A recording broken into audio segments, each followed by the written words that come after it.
These are the best buildings in CityPlace, Toronto. What we're going to do in this video is go through our favorite condo buildings in CityPlace. Now, I will say right off the bat that I'm fully aware that not everybody is fond of CityPlace. I actually started my career in CityPlace. I've been in all of these buildings. I know them. I know which ones I would recommend. I know which ones I would absolutely not recommend, but we're going to stay positive in this video and pick our top 5 condos in CityPlace just based on the experience I've had as a real estate agent in the city of Toronto over the last decade. Now, this is part 2 of an ongoing series, so I'm bringing Amrit back from my team on this video, and we're going to go back and forth with each other, picking our top 5 condos in CityPlace, and we have not told each other what we're going to say before I bring him into this conversation, so there may be slight overlap. If you enjoy this video, make sure to give it a like, get subscribed to the channel. If you want to book a call with us, because we are experts in the downtown Toronto market, you can do that in the first link in the description. Okay, I'm going to bring Amrit in here. Amrit, welcome back. Are we ready to tell people the greatest condos in CityPlace? Absolutely, and thank you again for having me back. I should say too, like, sorry to cut you off. What's your, at this moment in time in 2025, how do you see CityPlace? Because it's changed. There was a lot of hate on it for a long time, and I think it has gotten better, but how do you see it right now? It has matured. Like, I think all those 20-year-olds which moved into this neighborhood, they have matured. So along with that, the neighborhood has matured. There's nice park in the middle of it that's called Canoe Landings. It's pretty lively in the evenings, or the afternoon too, and during summer times. Earlier, the buildings were in the middle of the CityPlace were not the best, I'll be honest with you, but there are a few buildings on the west and east sides of the CityPlace. Those are nicer and better buildings. So I think those buildings have attracted some mature clientele or end users too. That's a good point. Yeah, there was so much negativity. I always made jokes in my older videos that CityPlace was the Nickelback of condo communities. I don't know if you know that joke, but everyone just hates on Nickelback for no reason, but secretly likes their music. And CityPlace is located very well. Yes, they did build a lot. It was during the condo boom, and it was investor focused. And anyways, well, let's get to the positives here. So let's start. You want to start me off with building number 1. What would be your first building in CityPlace you'd recommend? So my first building would be 70 and 80 Queens Wharf, which is on the west end of this neighborhood. It is developed by Concord Development. Concord is the main or core developer over there. Building was built in 2015-ish. So it's not too old, not too new. And decent layouts again. I know I focus so much on floor plans, but that is the ultimate, I think, anyone who's looking to get into condo, that's the paramount, or they should look out for. And they have got tons of amenities. Amenities are shared between 4 buildings actually over there. They have a different amenity center. So yeah, that's about it. So I would say those are 2 buildings which I would recommend. And those would be like fairly newer. They'd be in the newer group of CityPlace condos, right? Compared to the original stuff that was built. Yes, that's right. Okay. So my number 1, not like in any order, but my first building would be 11 Burnell. It's a little bit kind of off to the corner there, if you know what I'm talking about, in CityPlace. They've got a really cool, like, I don't know if it's 30th floor or 33rd floor, but this really cool, like, hot tub area where you can see the view. I remember having clients that I helped lease a place in there, like, honestly, probably 11 years ago, and they just faced the water, and all they wanted to do was see the planes landing. Like, that's what the big thing was for them. So I just think it's its own building. It's not really shared with like anything else. You got the pool on the one side of it. I like 11 Burnell. I think it's a solid building, and it's kind of undercover, hidden away in the cluster of CityPlace that not many people would maybe know about it as being one of the top condos there. That was my second on my list, to be honest. Why did you put it on? Again, layouts, I would say number 1. And location is also not too bad. You can just hop onto the Gardner, but again on Spadina, it's totally choked in the evening, so it takes time to get onto the Gardner. And better condos as opposed to the ones which are in the middle of CityPlace, I would say. So 15 Fort York and 11 Brunel, these are 2 buildings which are associated together. These are 2 buildings would be my number 2. Gotcha. Okay, so I'll go for my second then, and I'm going to do 170 Fort York. So this is the library condo. And a lot of people don't know this. That's like the only building that's built there that's not built by Concord. Another developer built that, it was Context that built that, which is very confusing. It sounds the same.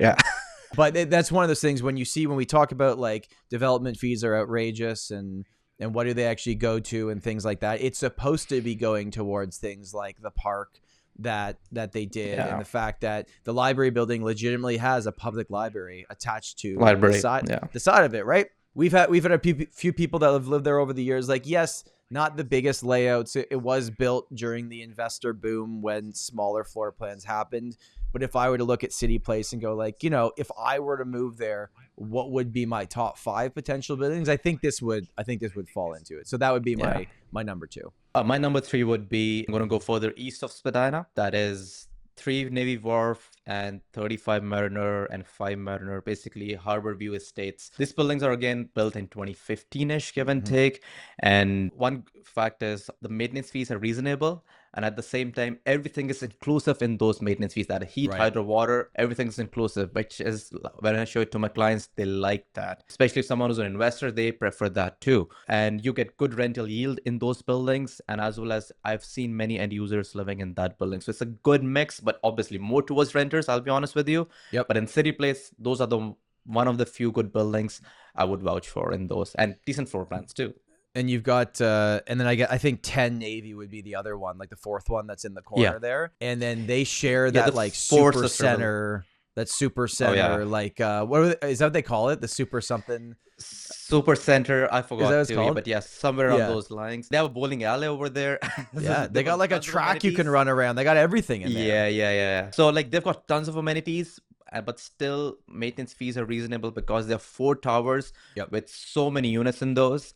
So that's why the maintenance fee, the cost is divided amongst all the owners living over there, or the investors who have their owners or who own the units over there. And because they were built, more than 10 years ago, you also can get some pretty generously sized floor plans in there. Yeah. And in, the original way that they would have been delivered would have been outdated now. Like the way that they did the kitchens, like, exactly what I'm talking about. All of them have those same kind of kitchen layouts in that building. But people that have renoed, like if you get good space in those buildings and you're willing to put in, 50 to 100 grand in really nice renos, you could take a 1,200 square foot unit and make it amazing and pay a lot less even after renos compared to maybe some of the buildings in King West, right? And the views looking out south towards the water are amazing. But you have to go on a higher floor. But if you're not on a higher floor, then you'll be facing the gardener. So that's a downside. Yeah. Yeah. It's usually, what floor is it that faces the gardener normally? Like the 9th floor? Is that usually the one where it's like? Yeah, 9th to 15th, I would say. Yeah. So I think that's a good little tip for people as well. I mean, you'll know if you go in and you look out the window. Okay, so we agreed on that. So that's basically both the same for us. So what would be your next pick? The number 1, that is 70 and 80 Queens Wharf, and then 75 and 85 Queens Wharf. These are 4 sister buildings, but 75, 85 Queens Wharf are slightly on the older end, but these are the 4 buildings I would recommend on top of the others, which I mentioned. Yeah. Gotcha. Okay. I'd say then my final one for this video would be 81 Navy Wharf. Now, I'm fully well aware that the monster that's being built across from it right now, the Canada House, that's a big boy. So that's totally changed that. But 81 Navy Wharf is the building that if the roof is open at the Sky Dome, you can legitimately see into it from certain units over a certain floor looking down. So that's like a pretty famous picture that people see sometimes of what that it's being taken, from these units. And they did a refurbishment of the lobby not that many years ago. And it's a standalone building. It's on its own. It's got good amenities. It's located really well. There will be more, not like there already isn't now, but congestion because of that new building that's coming up. But I would just say that's still one that I would focus on and say, that's an interesting option for potential buyers. Yeah. The only downside over in that building is during Jays games, it gets really chaotic. So if you have any plans, you'll have to plan it ahead to get out of those little pocket. Even for 3 Navy Wharf or 35 Mariner, same story. Same idea, right? Yeah, just because of where you're located. Yeah. Well, maybe the Jays have to get good again for that to become an issue. But so there you go. That's our favorite buildings in CityPlace. There's obviously some that we haven't talked about, which are buildings that, like, at least if a client asks us, we probably wouldn't recommend. And we're not going to call out those buildings, but the reason would be for some of the ones we didn't talk about would be for the fact that they are 80 to 90% tenanted, and nothing wrong with Tons of Airbnb. Tons of Airbnb too. So just the overall health of the building long term. It's just like if I was getting renting on one of these buildings is totally different conversation. So this video has been more focused on like if you're going to be investing your money into these buildings and actually purchasing, and not just renting for a year or two. Then it's kind of like, well, you know, get the one that makes sense for you. But there you go. There's our breakdown of CityPlace condos. I hope you enjoyed this video. Let us know in the comments below if there's any ones that you would add, you would delete, or you think we just should have talked about instead of the ones that we talked about in this video. Thank you for watching, and we'll talk to you soon. Thank you.